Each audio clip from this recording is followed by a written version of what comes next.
Hello, everyone, and welcome back to Ultimate Admiral Dreadnoughts, playing as the Spanish. And we are on our way to conquering French Guinea. We have taken Senegal, and so far we're actually in a really good position. We have absolutely just dicked over the freaking French. The French are sitting here like, wait, how are you guys not killing them? And we've only lost one bloody ship. Definitely not the kind of situation that the enemy would like to be in. But we do have one problem. We need to take this as quickly as possible. And we need to get pieced out because of these two invasions here. We do not want to lose any land. We want to just gain land. So, let's try to do it. It's kind of funny that mainland Spain is so underdeveloped. Senegal, southern Spain. Senegal, southern Spain. French Guinea, southern Spain. You get the point here. Our GDP is freaking terrible. It is bad. It's very bad, very bad. All right. So let's go ahead and run the turn. Actually, real quick, what do we got going on? We're not building anything for ourselves, but we're building stuff for other people. 4 turns, 12 turns, okay. Our only goal is to gain territory, not lose anything, put ourselves in a better position, and hopefully be able to kill enough enemy ships to get some prestige put together as well.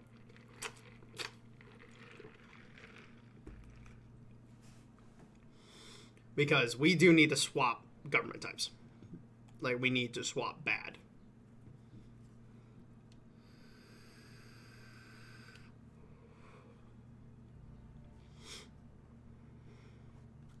Like, sorry, Isabella. Or Isabel, I believe it was, not Isabel, or Isabella. What the hell is that?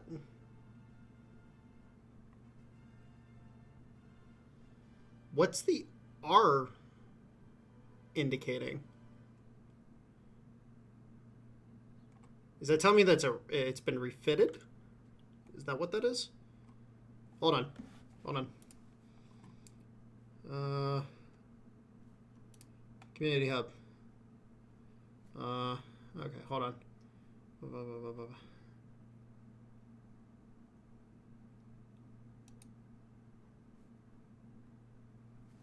Huh. What the hell?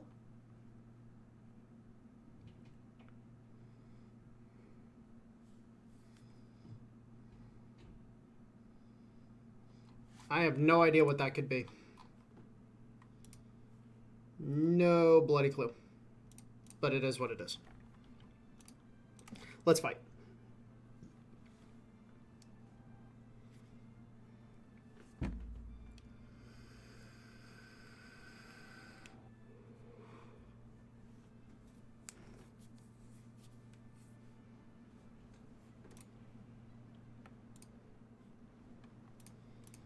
Alright, so northeast. Four transports, better than one. More transports I can lose before I lose the battle.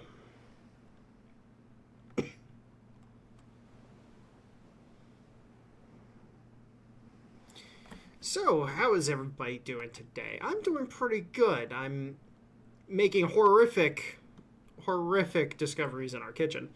So there's been a smell, and we finally discovered where the gnats were coming from. Because the gnats started way before the smell came. But the smell started real bad, like yesterday. And we discovered there was a bag of potatoes that had gotten shoved into a cupboard at some point in time and had been left to putrefy. Very, very unpleasant. I can thankfully not blame anybody who lives here for this. Like, technically speaking, it's our fault for not realizing it was there, but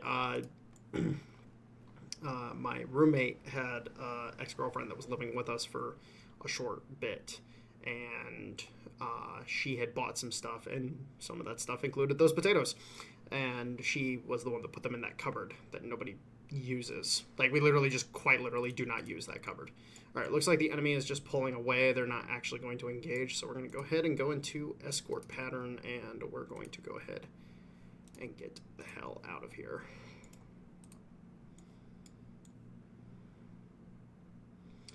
But yeah, so the source of the gnats has been discovered. Thankfully, at this point in time, they will not be reproducing because we got that shit cleaned up real quick. Thank God. Because, holy crap, it was getting annoying. Summertime sadness. Gotta love it. Alright, so the enemy did not want to engage us, which, understandable. Understandable.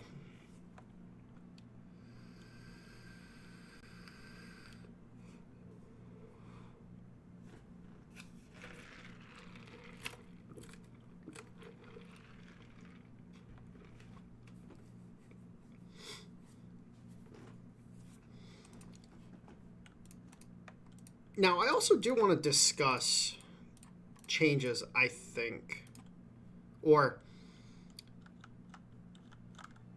how should I put this? I want to discuss design flaws that I think we need to discuss more than anything.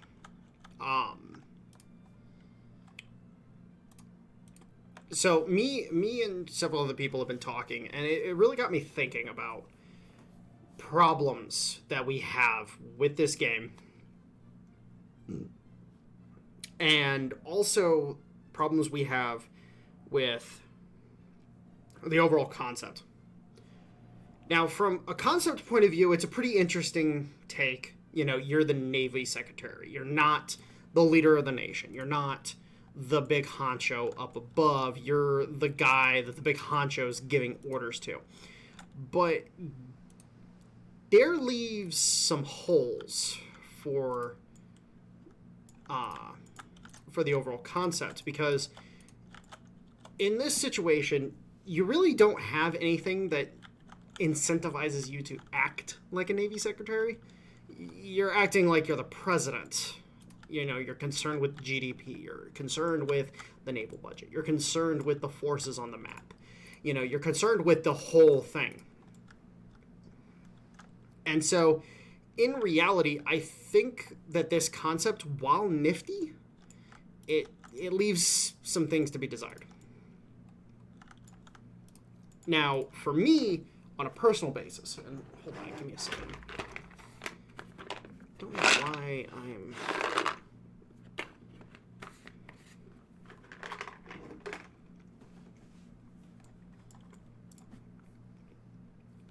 I apologize. Apparently my stomach's not agreeing with me right now.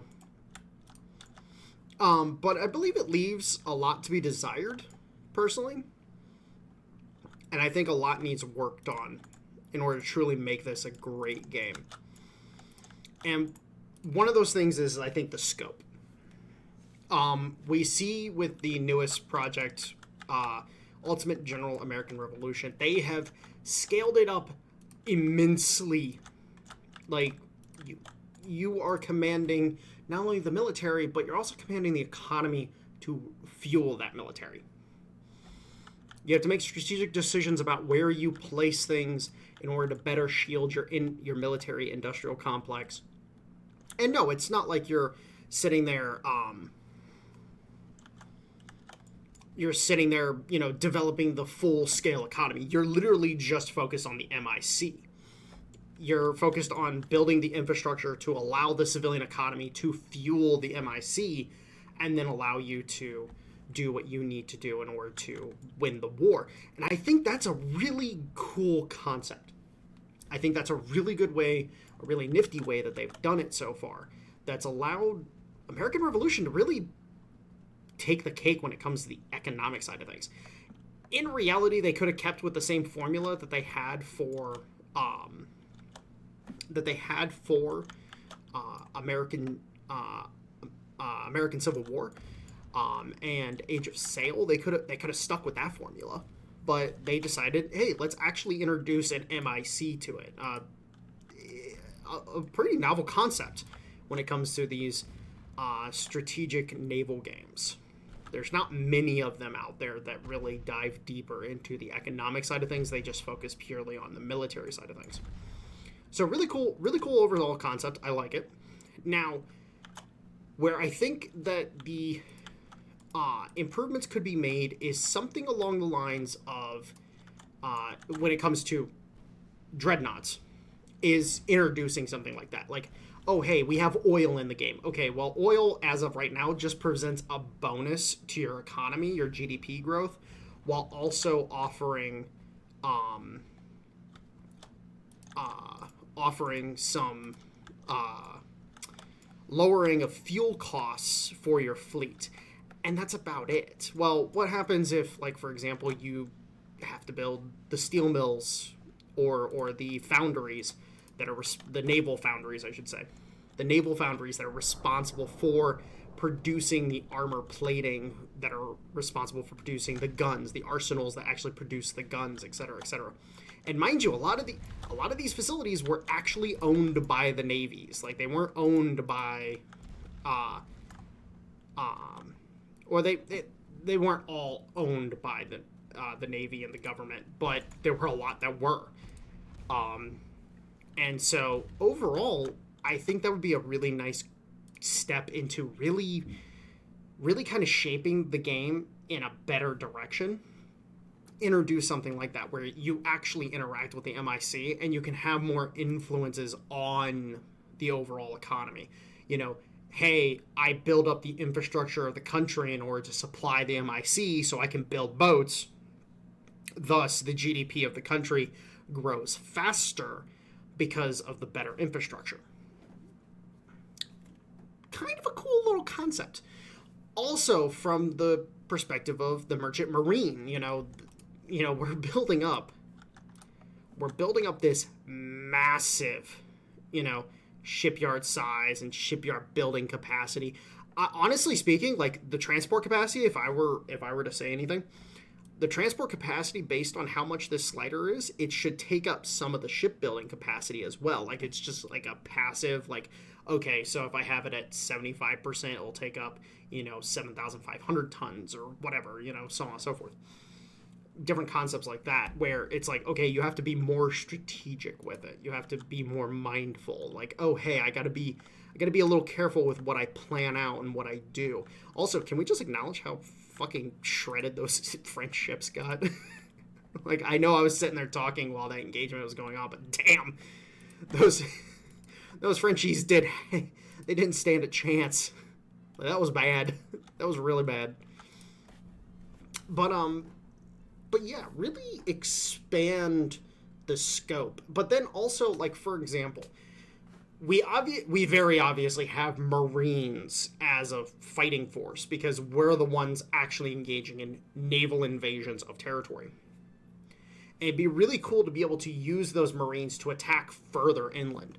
The fact that we're limited to just coastal provinces is kind of annoying. Like, it really is. And the fact that we have no influence whatsoever is one of those things where you're like, oh, hey, look, one of the shittiest human beings on the planet at the time. Great. Because I want to see his ugly mug.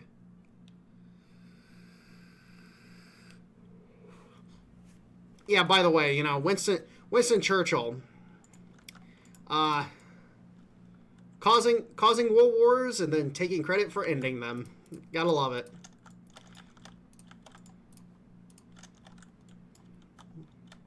But hey, that's a very British thing to do. They love showing up to places and then being like, hey, this would look really nice in our museum. We're gonna take it.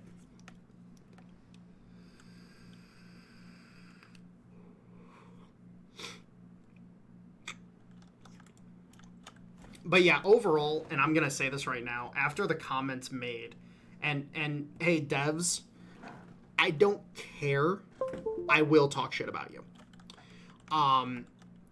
After the comments made by the developers on the one Steam forum post, The exact quotation, I don't remember off the top of my head. I'd have to go back in the Discord and actually look because one of you guys posted it in the Discord. But the dev basically said, hey, fuck you, we don't care. There's 4 of us working on the game, and, we could just stop. And it's like, okay, then fucking stop. Like, at this point in time, revert it back to 1.5 and just leave it that. Be done there. Like, and mind you, I personally have, I kind of, after seeing some things and working through a few things, like, at this point in time, the modding community will just take over. DIP, now DIP isn't my cup of tea, personally. I don't like playing DIP. I don't feel like it's a good mod in my position, because I want engagements to be I want engagements to feel like they're lasting longer and that they're more balanced. But at the same time, when, like, a 5-inch shell hits a destroyer and it does 0.3 damage, like, literally watched it happening a few times, that's kind of annoying. It's like, okay, there's no feedback whatsoever what actually happened there. Like, was it just that much of an over penetration that, that it just didn't matter? Because I would like that feedback. Unfortunately, the game doesn't provide that feedback. So the balancing changes that are done in DIP, in my opinion, don't really make the game all that interesting to me at that point. So it is what it is. But a mod to, or modders coming in and basically, at this point in time, I tell the dev team, like, just put out the dev kit. Just put out a dev kit and go about your merry business. Like, we'll handle it from here. Like, we'll just fix everything. But the devs don't want to do that, because the devs, a lot of people don't know this about developers. There's a fun thing about developers that a lot of people do not know about. So developers hate modders. They fucking despise them. Do not let any of them ever fucking say, like, oh my god, we love our modding community, yada, yada, yada. Don't ever fucking believe them when they say that kind of shit. They fucking despise their modders. One of the most evidenced examples of this is Bethesda. They fucking despise their modders because their modders come up with better shit than them. They hate the fact that the modders are coming up with better shit. Oh, okay, big battle. Very big battle. Let's see what we can do here. We're gonna sail past them. We're just gonna do a pass and engage them for a short time, sink what we can, and then pull away. If we can. The heavy cruisers might be a little too slow. But the point is that devs don't want modders coming in and making the game better because it makes the developers look like shit. One of the classic examples, ironically enough, is Total War with Darth. Darth mod was an incredibly... Nope. We're noping right out of here. Everybody turn your happy asses around. Let's leave. I am not fighting in this weather. Oh, spotting distance is going to be so ass. It's unreal. Not against the French. We've already seen how low their freaking detection radius is. I don't want anything to do with this. So anyways, getting back to what I was saying. Creative Assembly fucking hated Darth mod. I actually know this for a fact. I was buddies with a couple contractors at CA for a while. I almost went and worked for CA. Funny enough, I was actually planning on going to school for game development. I had a 2-year program lined up where I was gonna go do the game dev stuff, and then I was going to do an internship with CA. So I almost worked for them at one point in my life, and they despised Darth mod. They fucking despised it because it improved on so much of the game. Like, let me put it this way. Shogun 2, Fall of the Samurai. Let me just tell you guys one thing. One of the biggest complaints, aesthetically, one of the biggest complaints about Fall of the Samurai was the fact that the non traditional infantry were using swords instead of bayonets. It was literally one of the largest aesthetic complaints of the community. It's like, hey, these guys are armed with muskets and rifles. Why are they using swords? Darth Maul fixed that. Darth Maul, they went in and found the files, because the files existed for Fall of the Samurai in the database. There existed the files for bayonets, and they implemented the bayonets with Darth Maul. It was shit like that. CA fucking hated them. Same thing happened with Empire. Same thing happened with fucking what was that one really big mod for Rome Total War? I forget the name of it right off the top of my head, but it's like that full overhaul, like made the units look traditional and like redid all the unit cards and all the building cards, and it really just revamped the game completely. CA fucking hated that shit. They fucking despised it. And devs across the board despise their modding communities because the modding communities do it better. Every fucking time. Because the players know what the players want. The devs know what the devs think the players want.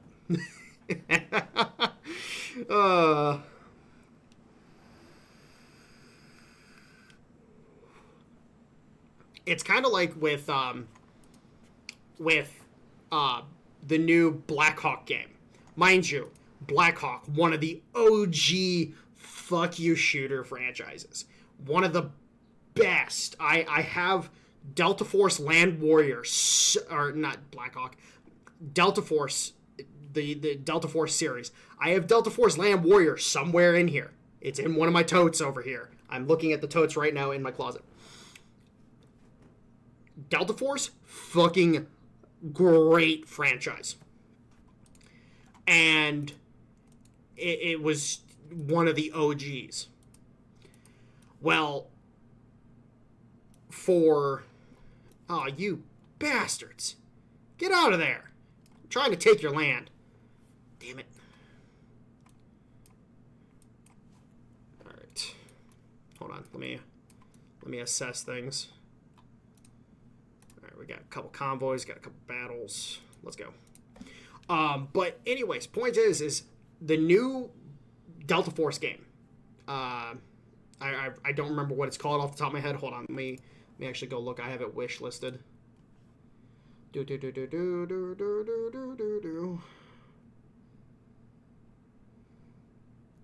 Oh, it's just called Delta Force. It's literally just called Delta Force. Which, mind you, it's a free-to-play. This is a free-to-play. But Delta Force introduced two amazing concepts. One, the fact that you can go back to your OG settings. You know, Delta Force, it kind of covered Cold War to early 2000s. And that was the setting, like 70s going into the 80s, 90s, early 2000s. That was the OG era of Delta Force. That's the setting that it covered. But it also had it leaned into future tech.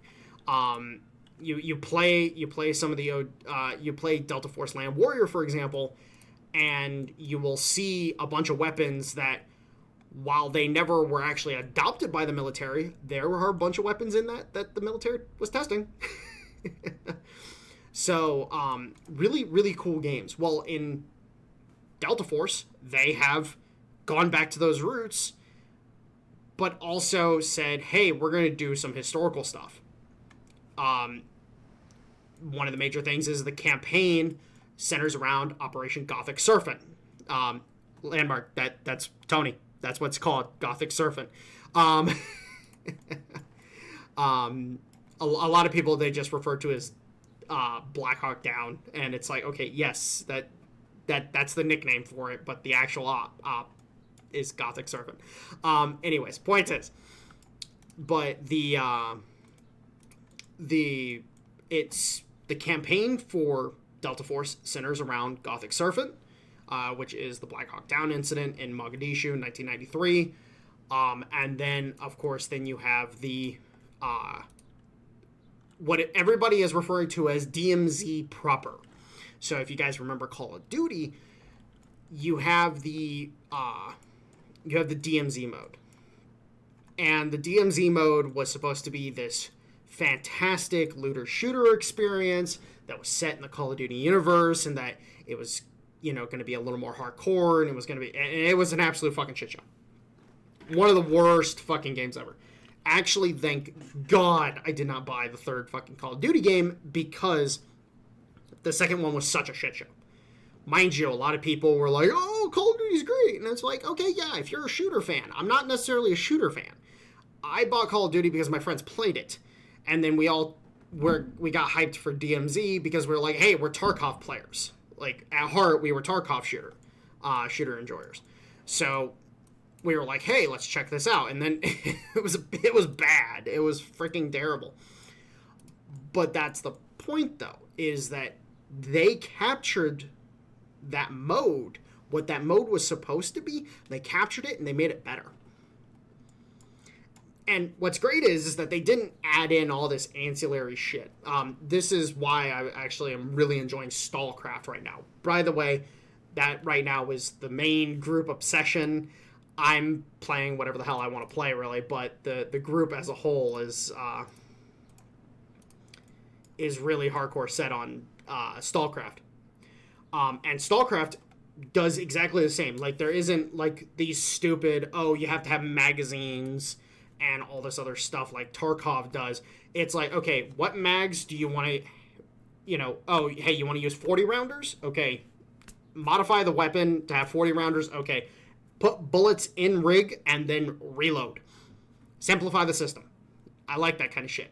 Because for me, personally, on a personal level, the whole mag reloading thing really fucking annoys me. It really fucking grinds my gears.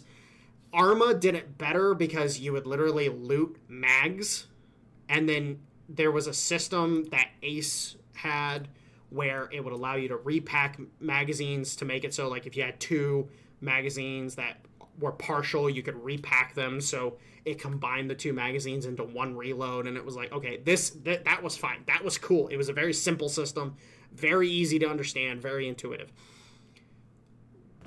Tarkov is freaking stupid.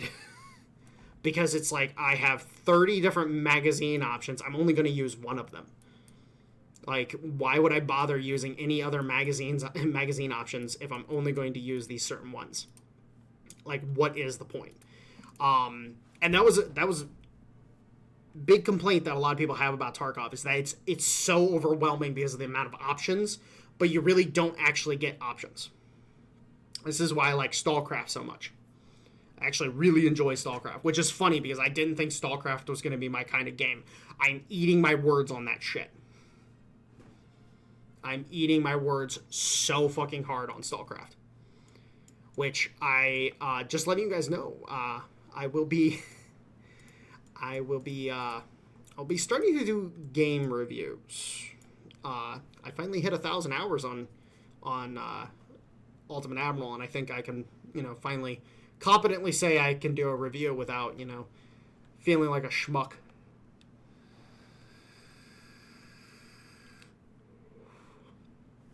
But anyways, in StallCraft, you advance based on the zones. So you have level 1 through 5 in every zone. And as you gain those tiers, you unlock new equipment available in that zone. And so you can unlock stuff per zone. Now, do you want to sit there and grind out everything before moving on from a zone? No, you don't want to do that. Don't do that to yourself. But you can do some really interesting stuff. And it's really cool to be able to just sit there and be like, hey, I'm going to have this really cool thing that I'm going to go for specifically, and I'm going to build towards it and do that, and so on and so forth. Now, one of the things that is notable, very notable, about Delta Force is there's so many interactables, it's unfucking real. One of the examples, and I saw this on one of Landmark's videos earlier today, actually, is the fact that you have the ability to basically play out a mission of Payday 2. Which is hilarious. You get to drill a vault, you get to kill a jug, and then you proceed to fucking break open safety deposit boxes. It's freaking awesome. It's like, I was not expecting this in this game. Like, I was not expecting this whatsoever. And you get to yoink a bunch of valuable shit, and it's fucking hilarious, and it's great. Oh, and another thing, basically Delta Force, a lot of people are comparing it to Battlefield. It compares to Battlefield very well, funny enough. It compares very well to Battlefield. Now, if I were the Delta Force devs, this is what I'd tell them. Hey, have your futuristic stuff, and then also have lobbies for Gothic Serpent stuff. Like, when you introduce that campaign, when you introduce the campaign mode, have lobbies that are set up to be Delta Force and Rangers versus Somali militants. Be fucking awesome. Be dope as shit.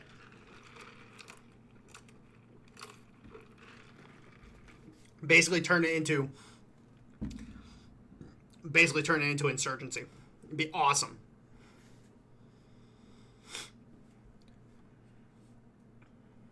The Wichita. Very sexy looking ship. Very sexy looking ship right here. I love it. I love it. Also, my favorite American heavy cruisers forebearer, because, you know, Baltimore goes burr. Well, Des Moines goes burr, but Baltimore also goes burr. Okay, are you actually going to fight me, or are you going to run away again?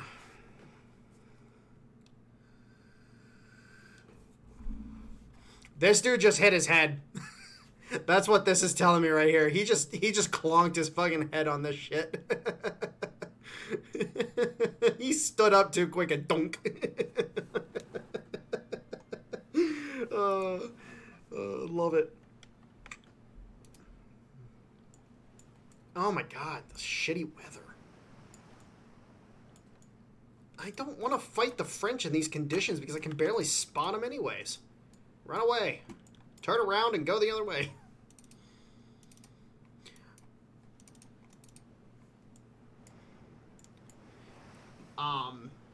But yeah, no.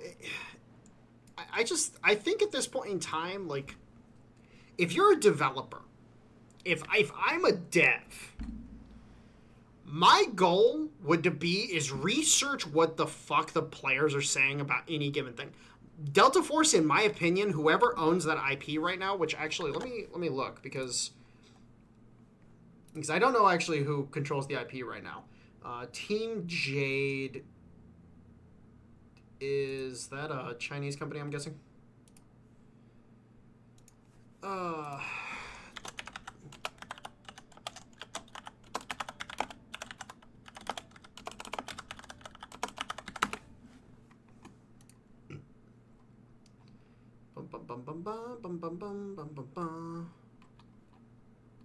Hold on.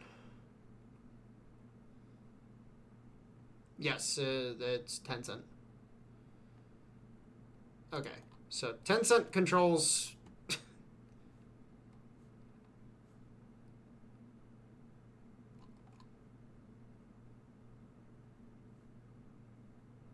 Oh, THQ Nordic has it. Okay. Okay, so Nordic... Okay, so THQ Nordic has it right now. Okay.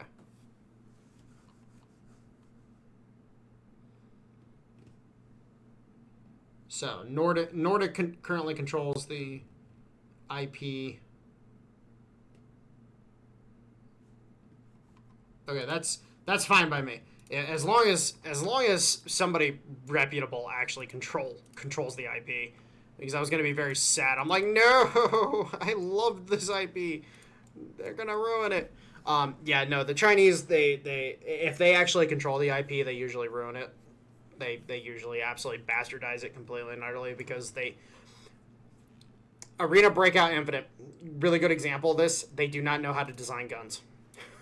They do not know how to design guns because there's a lot of problems with the firearms in Arena Breakout Infinite if you know anything about the guns in general. But anyways, getting back to my point. But if I were the devs, if I was a developer, I'd be looking at all the shit that people are fucking up on and what the players are ranting about, and I'd be like, okay, we're gonna take this idea, we're gonna not do this, we're gonna do this, and the players are gonna buy it instantly. And yes, that is 100% exactly what would happen. A lot of people don't realize it, but there's such a hankering for companies to stop fucking up. There's such a desire for it that people, as soon as they see something that does it well and does it right, they're going to clamor onto it. Now, me, on a personal basis, I tend not to do that. I'm very, very, very, very, very, very, very, very skeptical of any game until I can actually get a look at it. Norland was actually one of the first games, frankly speaking. The Alaska. Oh, yes. Such a good ship. Such a good looking ship. The American aesthetic was definitely the aesthetic. Definitely was the aesthetic. But Norland was actually one of the first times in a while where I've seen so little of a property and so little of a title that I've just been like, you know what? Screw it. Looks good. Let's go for it.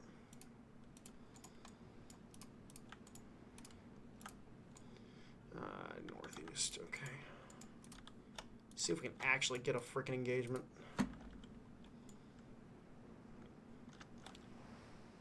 And by the way, I've put like, how many hours have I put on Nordland so far?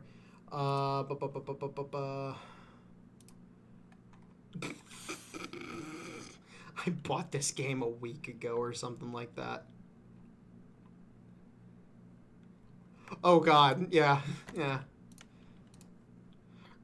Bought the game a week ago, already put 40 plus hours on it. It's a hard game too. Like, it's a really hard game. If you're looking for a challenge when it comes to city builder or to city management games, Norland is definitely one of them. Norland and RimWorld definitely some of the harder management games out there. If you're looking for that style of management game. Now, if you're a Soviet Republic fan, okay, I get you. Soviet Republic's hilarious, by the way. I was looking that up a little bit. I thought it was cool. Not my cup of tea, personally.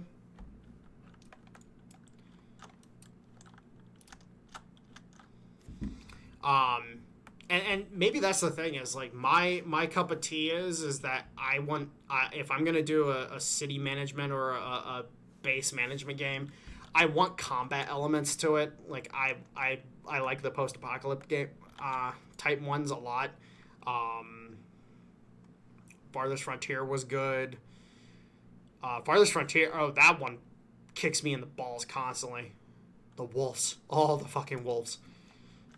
It's actually really funny. I have not played Farthest Frontier in a while, but every time I'd play the game, I would always end up losing like half my population to fucking wolves because it would just be like, oh, hey, you know, you're harvesting resources, and then all of a sudden there's just massive wolf attacks and shit like that. And it's like, what the hell? And losing like 7-8 people in the beginning is just so devastating. It's like, okay, I'm done.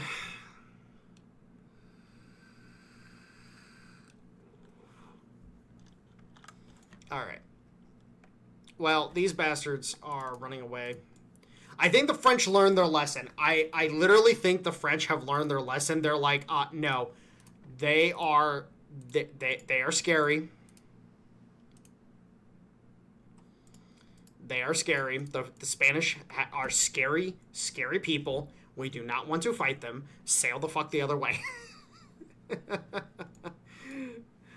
Yeah, they're literally just going for the invasion. I'm not even bothering to follow them at this point. I'm just gonna leave the battle.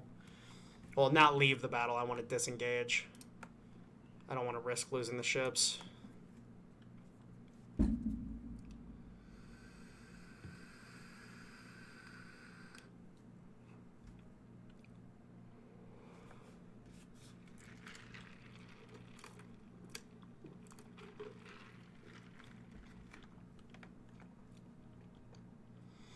Is there any other game stuff that I want to talk about?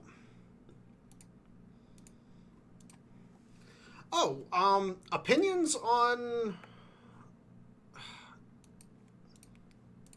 Okay, can't withdraw. Hopefully it's not shitty weather. But actually,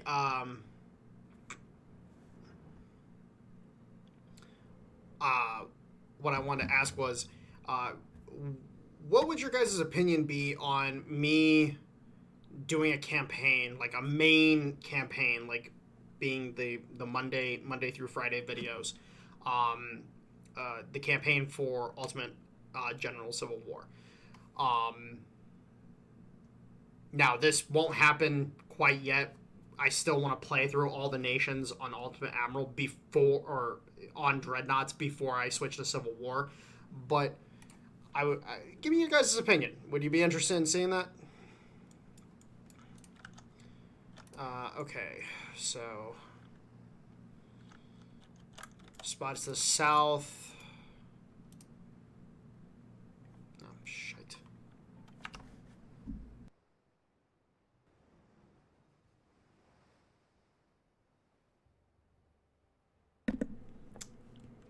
Crap.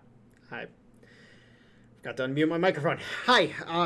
Sorry about that. I had a phone call come in, and I had to take that, so my bad. Alright, so let's engage. Let's see what we can do here. Our goal, again, we're going to sail by, sink what we can, run away.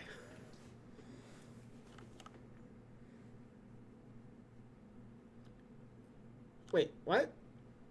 Oh, there they are.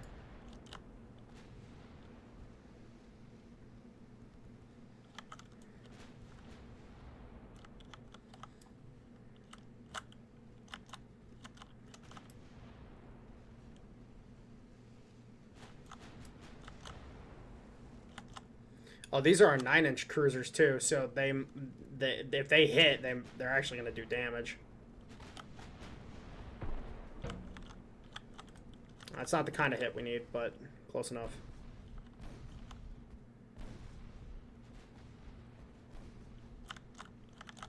Okay. Back away, boys.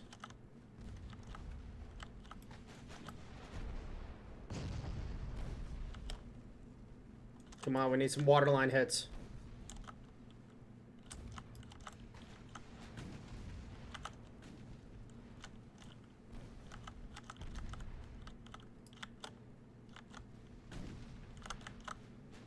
Whatever's behind that is now flooding. That's good. Probably a torpedo boat. Yep, torpedo boat.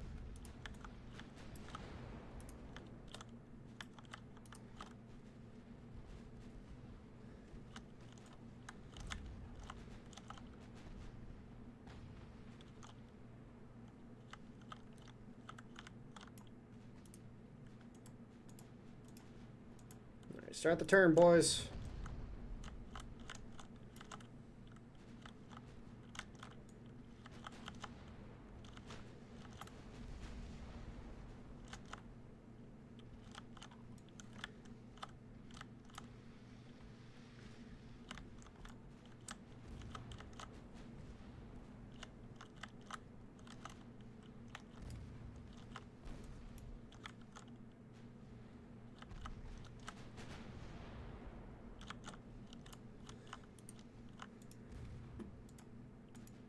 Yeah, these 9-inch guns, unfortunately, just with the low stability, they're just not, they're not doing what I need them to do.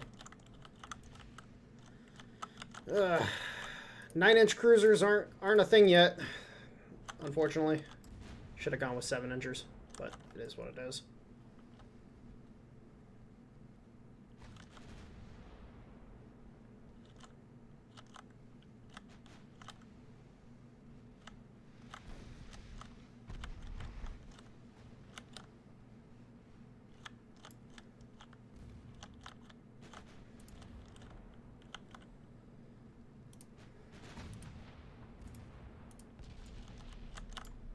There we go.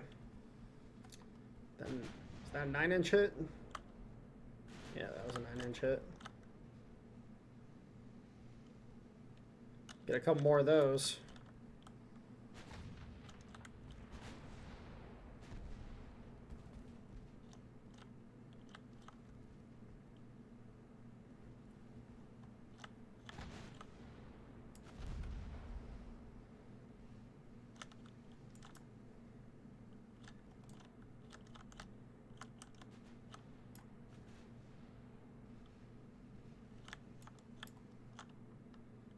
Ammunition's still good. All right.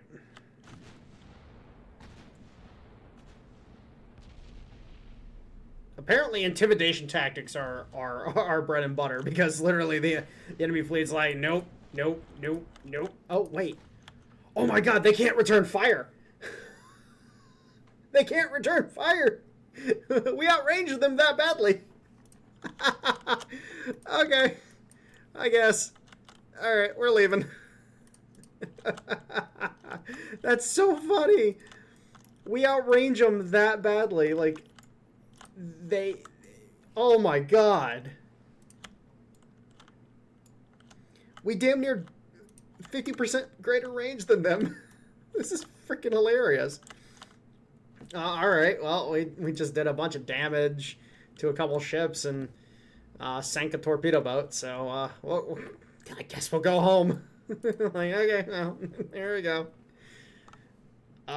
Beat up that heavy cruiser, sank a torpedo boat. Enemy fleet's just sitting there like, boss, we can't hit them. You guys just did gunnery training last week. What do you mean you can't hit them? No. We can't elevate the guns enough.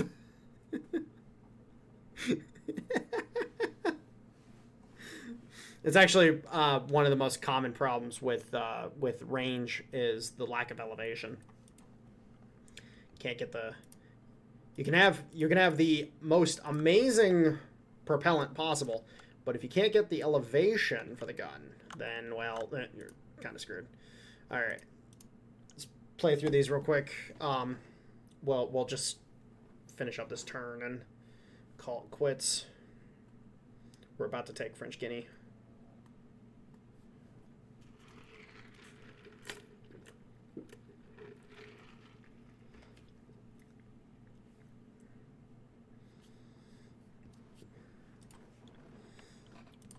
I will say this though, definitely gave the French a black eye this war. Fought a war that we shouldn't have fought in the first place, but hey, you know what? I enjoy it.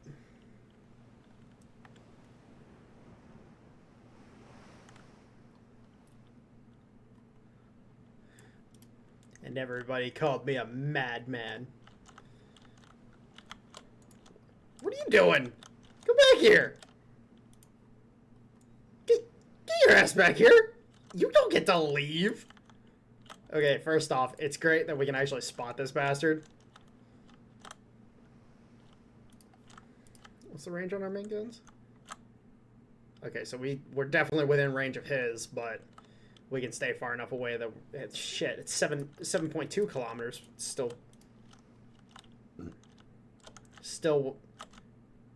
Oh no, we outrange him. We outrange him even with our freaking secondaries. The casement guns, that is. The secondary turrets, they're 6.4, but in reality, like, none of his other guns can shoot at us. Like, this is kinda terrible. Dun dun.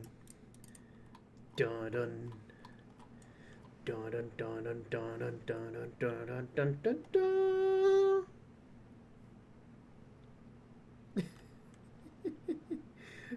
The spray off that prow right now is just soaking the gun crews up front.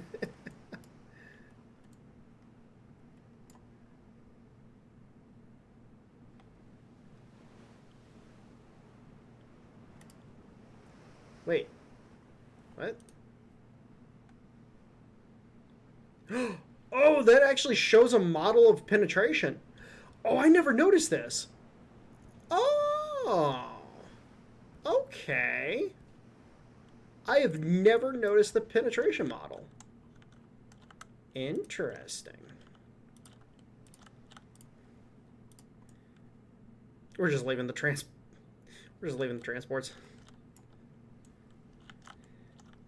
Those torpedo boats, they could definitely just go over and kill the transports right now, and there's nothing we could do about it.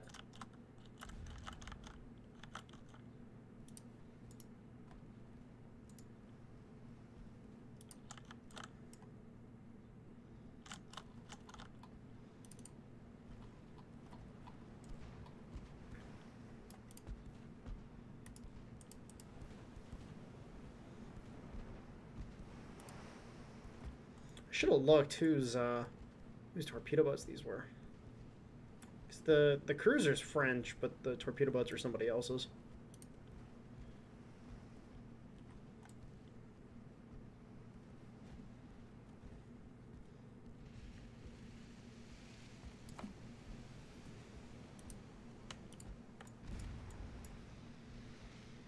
Oh no, you're taking hits, bud.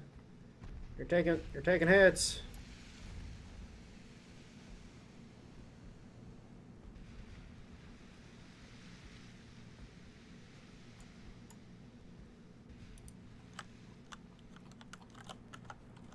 I wonder. Ah, Romania. No, not Romania. Colombia? Then that's Colombia.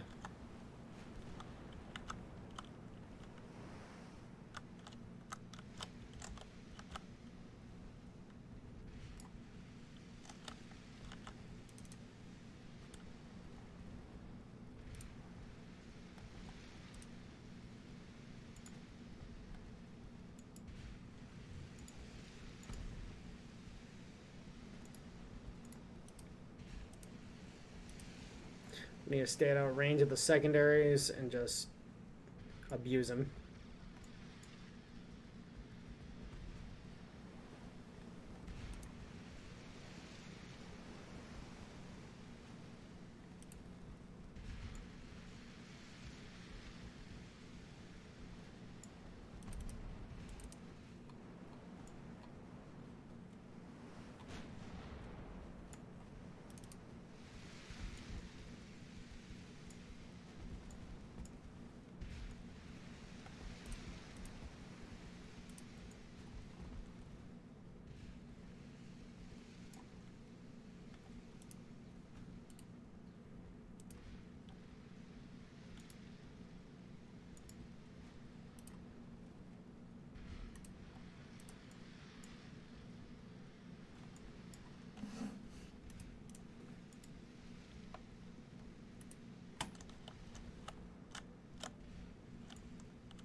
Alright, come on, guys. Let's get some of those hits in. Did good sinking that one torpedo boat, but we got more stuff to sink. Got bigger fish to fry.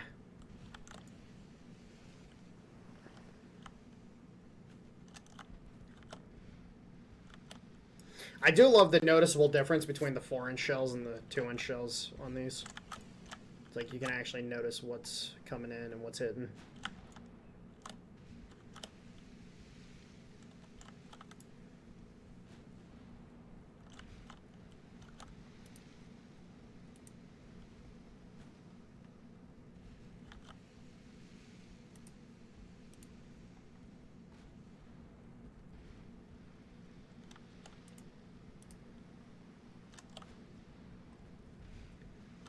We're pacing with just enough of an angle that we're not going inside his secondary range, but we're keeping up with him. And we're just bringing more and more guns to bear as all the guns are able to turn.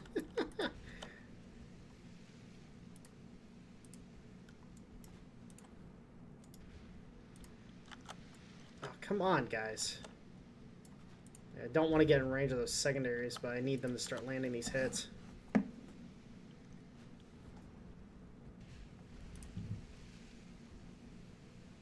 Oh god, it's such a bad chance to hit right now. And this is the problem is after I did some researching and realized like I would just rather have the 4-inch guns on here rather than all the 2-inch guns as well. Like these things are great for like getting stuck in and just absolutely just brawling, but for this kind of work, nope. Not the way you want to be using these cruisers. All right, you know what? Screw it. Let's get feisty.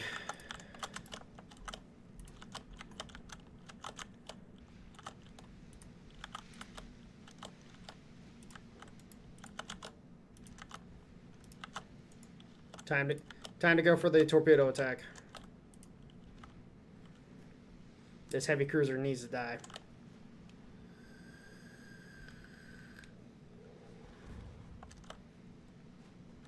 Sorry, Kleber, but you've sailed on the high seas for too long. It's time to die. Also, I would like to mention, somebody made a comment, and I acknowledge it fully, that that the longer the video goes on, the more unhinged I get. You guys should watch Toby over one of the guys that does Victoria and EU stuff. The Paradox games. Fucking go watch him and tell me I'm unhinged. Like, I'm fucking normal compared to him. Like, holy shit. Like, I get enthusiastic, but that dude's just unhinged.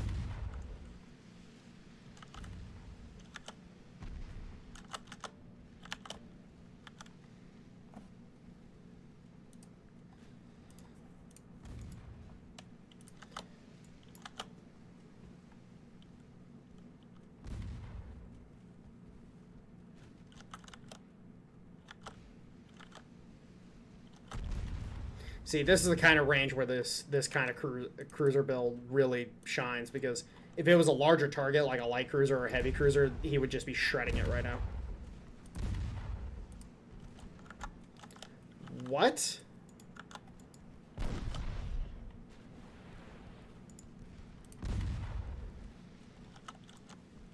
I thought he dropped torps for a second. It was the freaking gun shell splashes. I thought he actually dropped torps.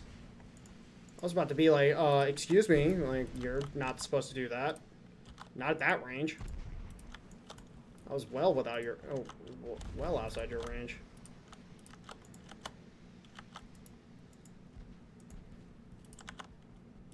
Alright, for Ferrolano. Time to meet glory.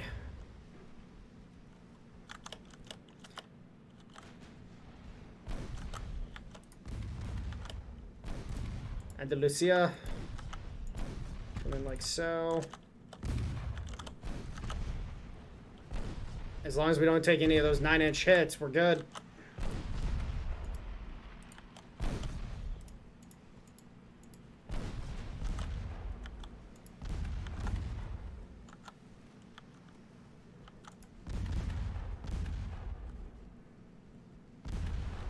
Are you serious? I hate that. Like, that didn't look like it should have hit. Like, not at all. So stupid.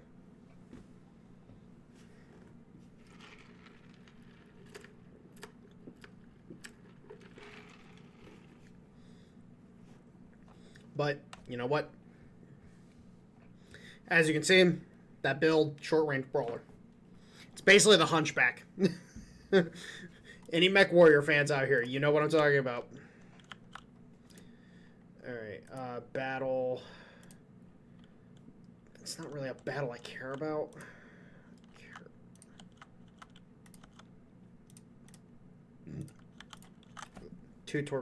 one single torpedo boat is not. Even the auto resolve can't freaking screw that up. If it was a destroyer, okay, different, but it's a torpedo boat. The auto resolve literally cannot fuck that up. All right, I don't actually want to fight this battle. I really just don't want to. They're probably going to run away anyways, so I'm not going to bother. All right.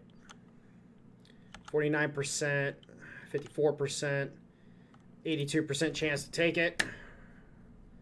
Give it to me, baby. Come on. Must have land. Must have land. Must have land. Must have land. Please. No whammy. Come on. Come on.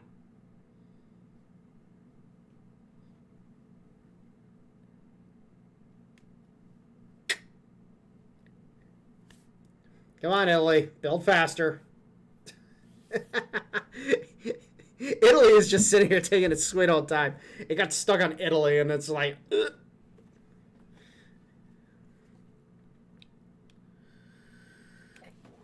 Fuck.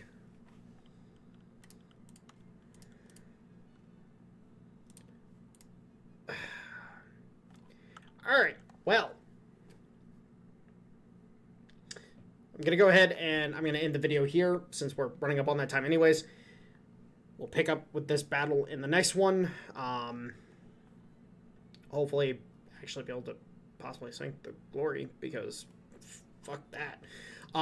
But yeah, so we failed to take French Guinea. That's fine. We're going to go ahead and peace out in the next video. So anyways, have a good one, guys. I love you. Bye-bye.